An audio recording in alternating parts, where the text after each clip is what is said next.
All right, so here's what I think. First off, if you haven't started writing down your goals, and we're going to go through specific things today, you need to write down your goals, because it's one thing to say, I've got an idea. But if you don't write down your stuff and put it into action, it's hard to achieve that. It's hard for you to say, okay, now I know what I want, this is what I'm going to do to get it, now you have actionable steps. Because otherwise, you live in that world of procrastination. How many people here are afraid of what their dream is right now? Part of it is like, I'm a little afraid, that's why I'm coming here. That's why I'm going to do this, right? You're all overachievers, and you're all going, I better do a little bit extra work because I'm worried I might not get that. Pretty common. It's a great way to be, because if you don't take an action, that fear turns into procrastination, and then it's like, well, after I get my degree, I'll start. Or after I get this, or after I do this, I'll start building my dream. And the truth is, build it every day. If you work on time management and you work on what you're doing, you can do both. It shouldn't be an either or, and I think a lot of times what happens because we work so much, right? I work at a startup. So everybody's always like, bandwidth, bandwidth, bandwidth, and I'm the oldest person at the company. And I'm pretty old compared to most of the people that are there, so it's hilarious. Because I walk in and they're all like on their computer, and then the minute we talk about something like, let's talk about growth and let's talk about big picture, they're all like, no bandwidth, right? So I want you to start to think about it in terms of, if you can balance that a bit, you'll give yourselves the chance to grow the stuff you really want. How many of you end up working on projects or get stuck in stuff that you're like, oh, I wish I wasn't doing this. I want to do my fun stuff.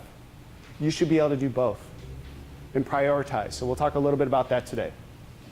So the first thing I want to talk about is networking. How many people here are comfortable talking to strangers on the street? How many people here are not comfortable talking to strangers on the street? Amy? Not so comfortable talking on the street. Okay, so we're going to talk about networking and why it's so critical. And we're going to talk a little bit about some things you can do now. How many people here are seriously looking to get funding for an idea they have right now or start to build it out?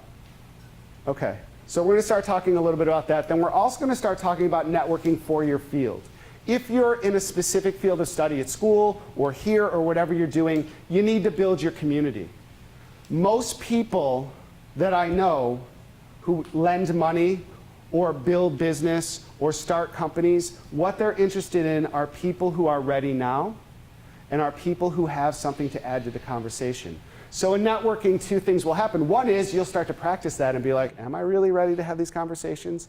And the other is you'll start to build a little bit of who you are, and that's really important. So we're going to talk about that. I recommend these as a step to start, right? First off, when we talk about our dream, what is your idea, first off? And what are you willing to compromise on? And how much time are you willing to invest? If you go through and you start to write these down and you ask these questions, first off, you'll start to have your goal in place. But more important, when you have interviews with people, when you network with people, they're going to ask you that. So you go to, maybe you go to a VC networking event. I'm going to show you a couple today. You meet with somebody, maybe you meet with Tim afterwards like you just talked to him, and the questions that'll come up are like, well, what are you going to do after this? What are you working on right now? What are you willing to do to get there? What does that idea mean for you? These are all things that you should know. If you practice them beforehand, you'll have more successful networking. I see this all the time. I go to a lot of networking events. I speak a lot. And so when you ask people questions, and I also consult on interviews, and even at a high level, like a senior VP level, it's really interesting to see people who have not practiced literally saying the words out loud. Because when you ask a question in an interview, it's really amazing to watch someone answer it and not have practiced it at all. Because you see them start to say the answer and then look at the words like, oh my God, I wish I could have those words back because it's not what I wanted to say. Versus the people who literally practice and let those words come out of their mouth with people they know and on their own. So start practicing and putting your list together of things that you think are important. Because the worst part of a networking event where you feel uncomfortable is when someone asks you a question and you haven't practiced it. And you haven't heard those words. Because then all of a sudden you start going, well, because I'm a really hard worker and I really like this, I like apps, I build apps, right? And all of a sudden you become a generalization of what's out there as opposed to a specific person who says, this is who I am, this is what I do, and this is why you should get to know me. And that's what we're going to talk about today. First thing is you got to know your business. I know that you learned this here, and I know that you're all working on it in school, but you got to know your business. Beyond just, I've got that degree, or I've got that certificate, or I'm self-taught and I know a bunch about this field. If you're building a community, you don't just have one area of people with you. So if you want to get into product and you have a bunch of people who are product managers around you, you need to start working with data scientists and developers and engineers and designers. You need to really expand. You should know people who work in Agile and are certified in Agile just to bounce ideas off of them. If you become that thought leader and you have a little bit of information, as you grow through your field and as you grow through your business, you actually will be someone who now all of a sudden at the events, people want to talk to you.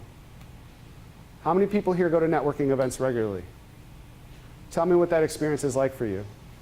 Well, it's a little nerve-wracking. Tell me why. Well, it's you're putting yourself out there, and you want to. Usually, the people that I'm talking to are older than me and more successful than me, so you want to feel like you're contributing something to the conversation. Yep. So do you end up trying to like feel your way in and be like, I'm going to listen, and hopefully find that natural moment to kind of, or if someone points a question directly at you, right? And at that moment, you might have one shot at letting them know that you belong in that conversation. On top of the fact that it's already nerve-wracking and you walk in with least confidence because you don't have that success yet, right? What you don't know is you have more power than most of those people in the room because they're there to find you. They need you because they need you to come up with that next great idea. They need you to be the solution to where their money goes next. They need you to bring this industry to the next level, right? But we always look at it in that status idea of like, well, yes, young man, what do you have to offer to this conversation? And we're going to talk about that a little bit too. But you have to have something to offer, whether it's your idea or your experience or just the joy of being there. We often forget enthusiasm is really important. I will tell you the #1 feedback I get from hiring managers right now is they just didn't seem that enthused about the job.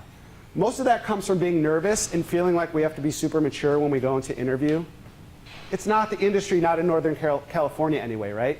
Other areas have specific traditions. I'm working with someone right now who is interviewing in Taiwan, and it's a much more formal interview process. But here it's not. So you have to be able to allow yourself this opportunity to network and be informal and enthusiastic. Because people are like, I just want you to want to be here. I don't want to be a pit stop to what your real dream is. I want you to want to be around me, and that's really, really important. So we're going to talk about that. I'm going to throw some resources out to you and talk a little bit about them, and then we're going to talk about networking in general. We'll do an exercise. So these are just some areas that I would tell you, start utilizing, right? So if you're looking for business and you want to know, I love TechCrunch. Does everybody use TechCrunch? Yeah, I like it because I can look at competitors, but I can also look at the people who are currently running organizations. I look at what articles have recently been written. Because if I go to that networking event and I know those people are going to be there, I can be like, oh, hey, I love the Medium blog that was written about you last week, or I love what you wrote, or I see you guys are doing this now. That tiny little bit of information lets someone know you've done your homework and you've got something to offer in the conversation. So I really like that.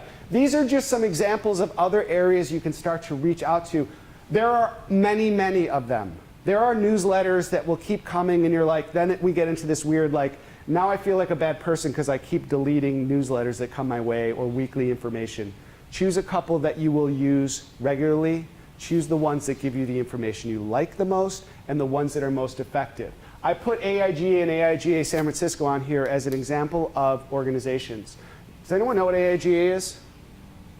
It's the Association of International Graphic Artists, okay? So it's an international association based in New York, but there are city by city different groups. So AIGA, if you were interested in design, or you will eventually as you build product, if you have digital products, will need a design team, user experience, information architecture, interactive, visual, graphic for your company, right? Your marketing team, everybody.